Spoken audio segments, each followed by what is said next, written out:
Okay, let's begin. Today I'm going to share our interesting experience of our company in implementing ultra-low latency systems. First of all, let me introduce myself, Sergey Samushin. I have been playing different roles in the company. Nowadays I'm the solution architect and product manager for high performance and ultra-low latency exchange systems.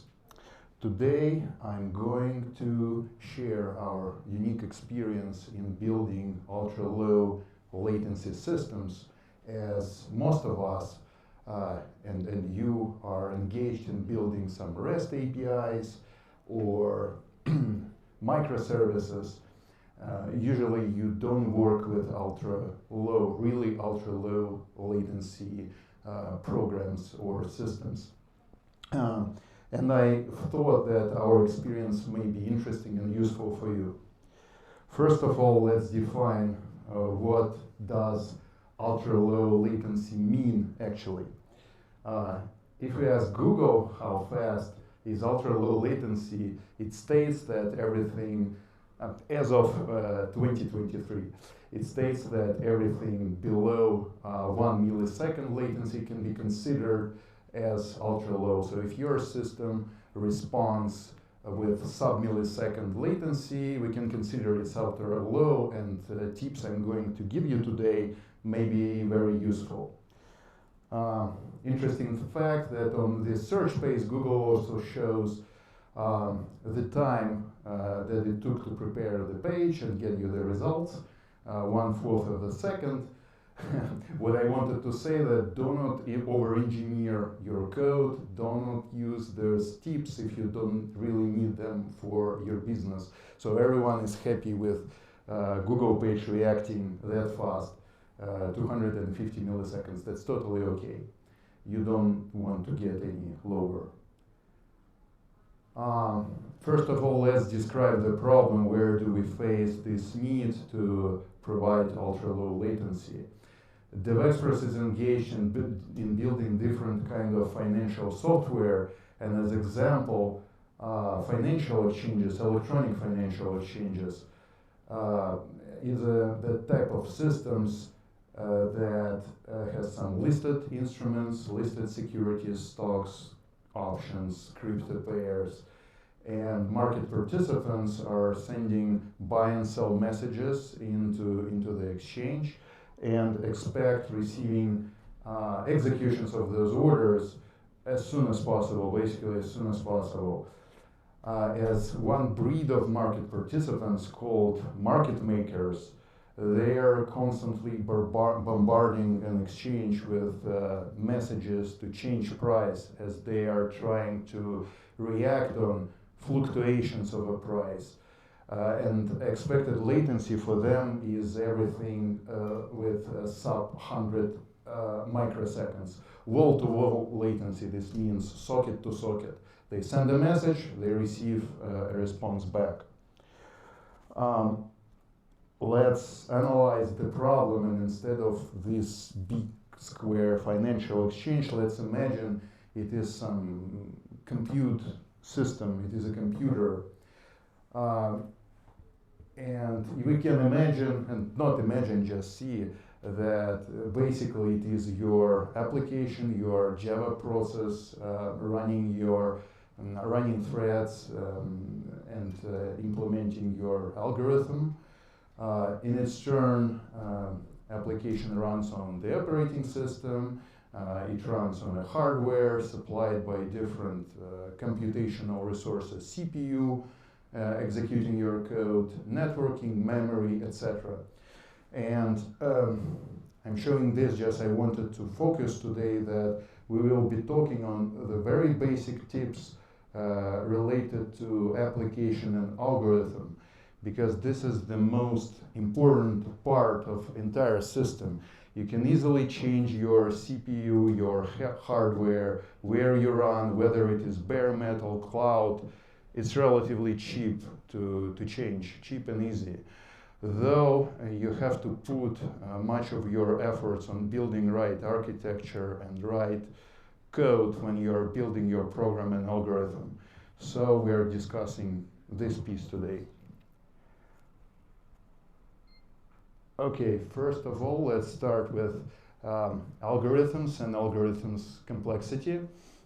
This slide and everything may be very obvious, though I have to mention it. Let's look at this naive code, which is just a procedure checking whether a given string identifier of an order exists in a collection of working orders. And if we conduct a test at a small scale of orders, let's say we have 100 of orders, it doesn't really matter which collection we are using, tree set or array list. I have conducted it with Java micro benchmark harness on my laptop. Everything went well and very similar. Both collections took around 200 nanoseconds to get the result and to find an order. Though at a higher scale, if you have, and we can easily imagine that we may have millions of orders working in our exchange, it may take almost 4 milliseconds just for this simple operation. So the takeaway from this slide, I understand this is very obvious, maybe you smile,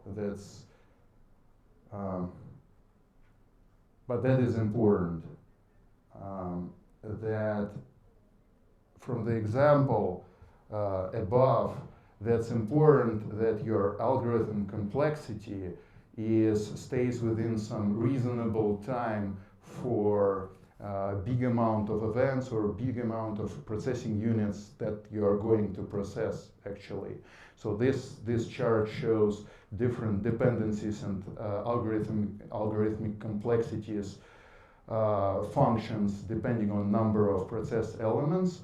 So you need and you have to make sure to be really low latency, that your algorithm stays somewhere here in this area.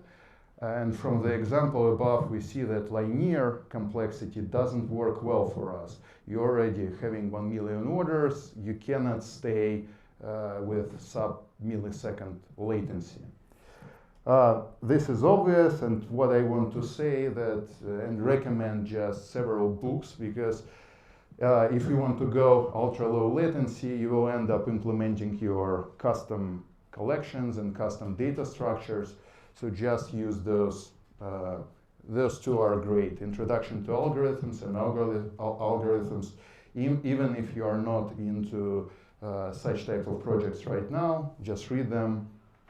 That may be useful. The next one, objects allocation.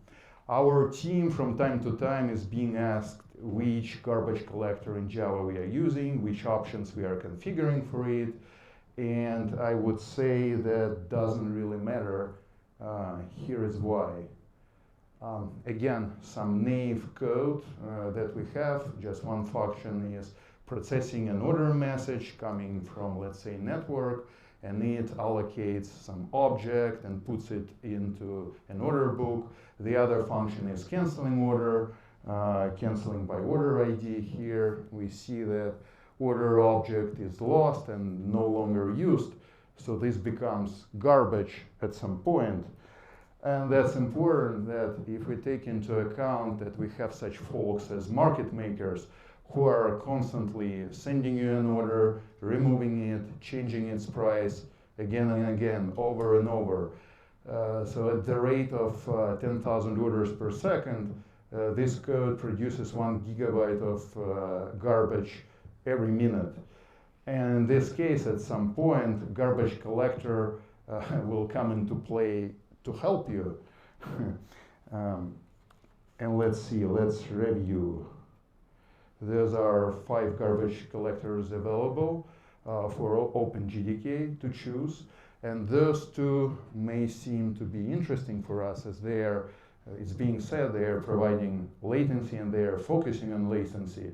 And that's really true. Both of them are trying to have a short pause, stop the world pause, which does not depend on size of your heap, and that's great. So you can have a heap, a Java heap of a huge size, and a stop the world pose doesn't depend on that size. Though if we review states and different phases of ZGC algorithm, still we see that there are stop the world pauses happening in between this concurrent work for garbage collection. And unfortunately, as of today, this pause may last up to 1 millisecond. So this means your program does not progress, so everything stopped and frozen. Nothing happens for up to 1 millisecond in the very worst case. The takeaway from this is that you really should stay away from relying on garbage collector, and you have to write garbage-free code.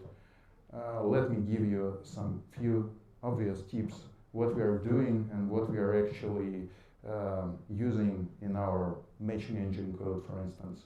First of all, you have to avoid any primitives boxing.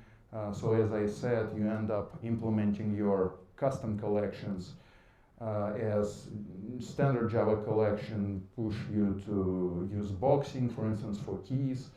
And those integers, longs as primitives, they are so convenient to be used as internal identifiers of orders. You have to use either a third-party library for implementing your, either third-party library or implementing your custom collection to avoid primitives boxing. The other point is objects pooling.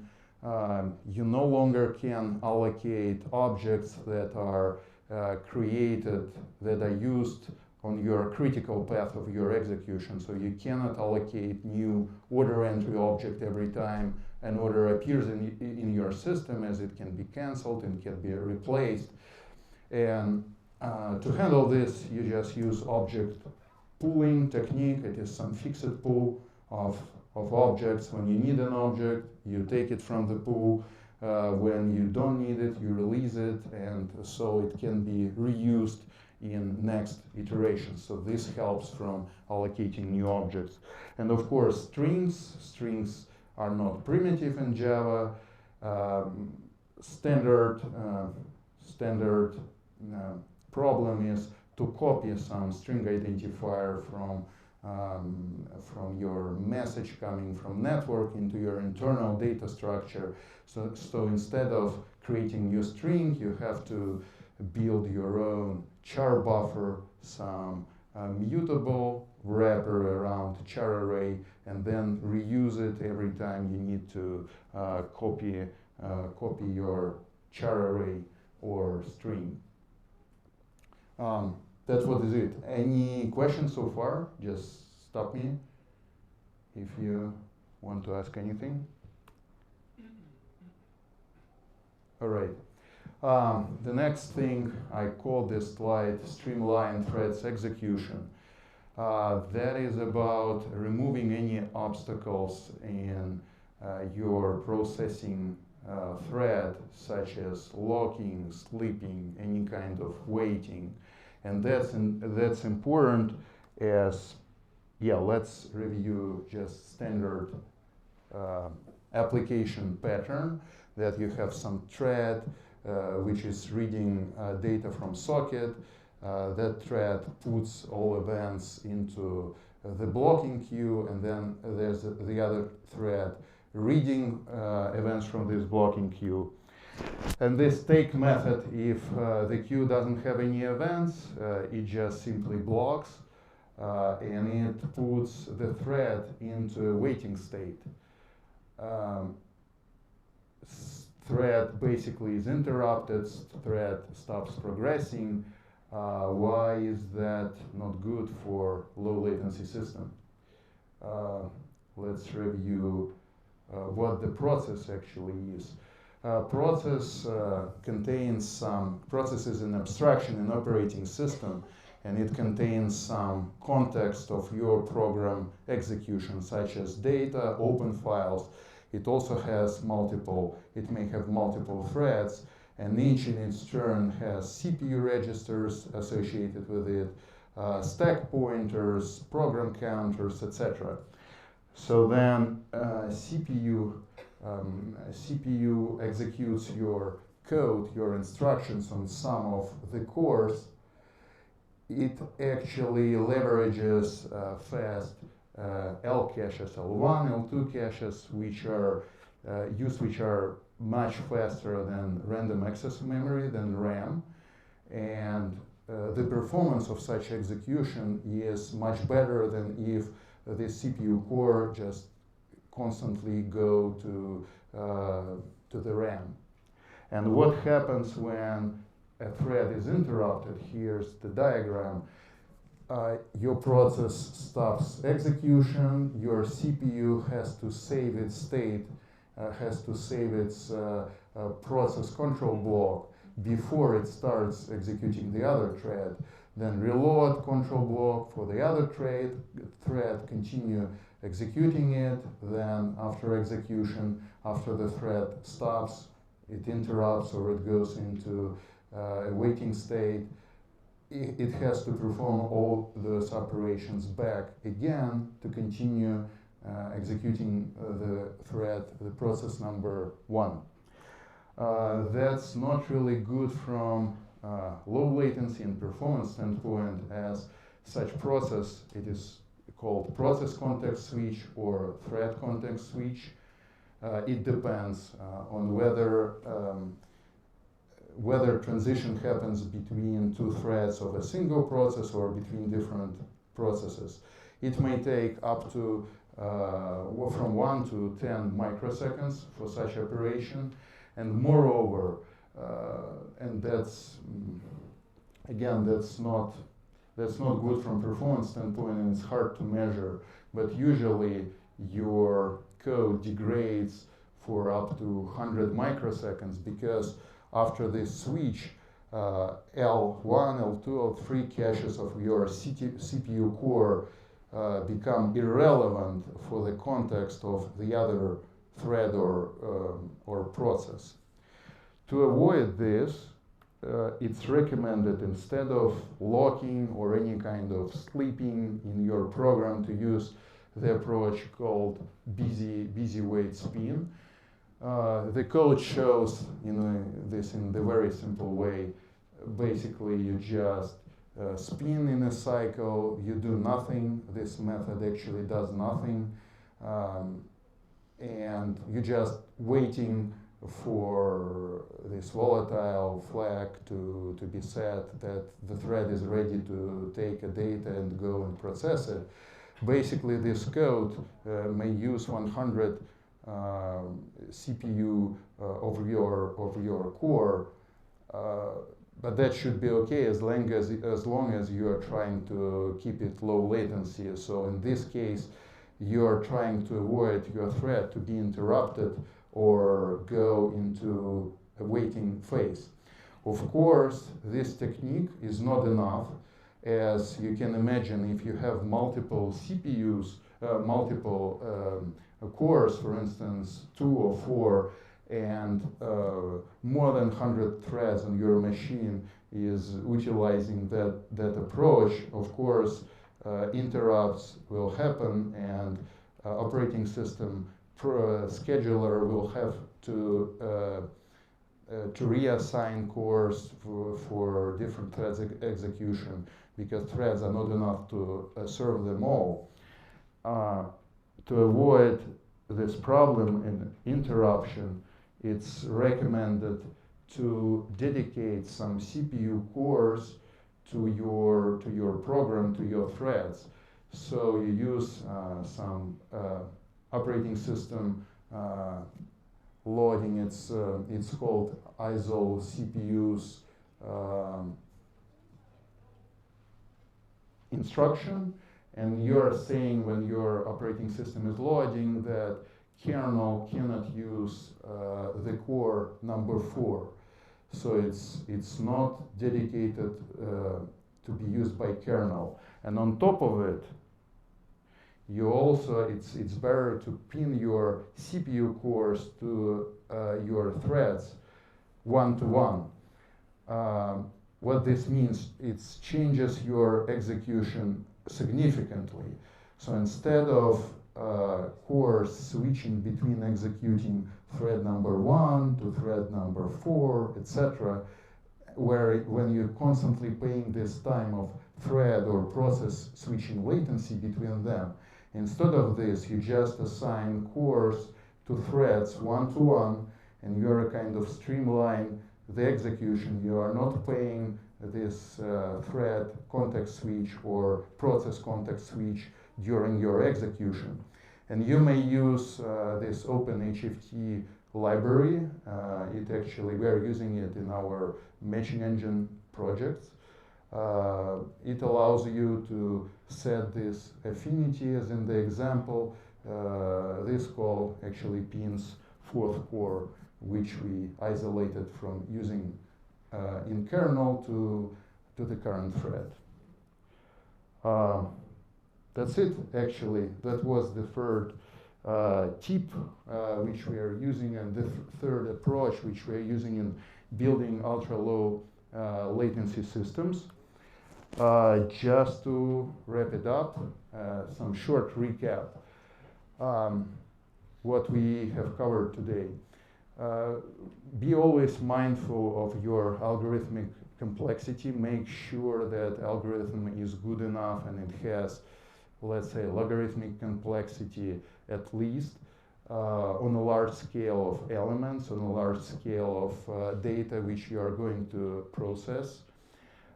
Keep and stay away from garbage collection, as none of modern garbage collectors allows you to get stable sub-millisecond latency. So stay GC free, do not allocate any garbage, and stay log free. Remove any obstacles from your threads execution, from your executing your program. Ideally, if you can afford pinning your CPU cores to threads one-to-one, that allows to save much time and really make it ultra-low latency. On top of this, if you're interested, after the next presentation, you may discuss with me other fine-tuning techniques that we are applying in our matching engine, such as disabling some fancy Intel technologies like boost, hyperthreading, power saving, etc. This also improves such systems performance. We also have experience with using hardware accelerated networking cards, which are using direct memory access technology. Basically, it is when your networking card reads bytes from off-heap memory in Java, Java process off-heap memory, and sends those bytes directly to a wire, avoiding implementation of TCP, UDP protocol in the operating system, so-called zero-copy technology.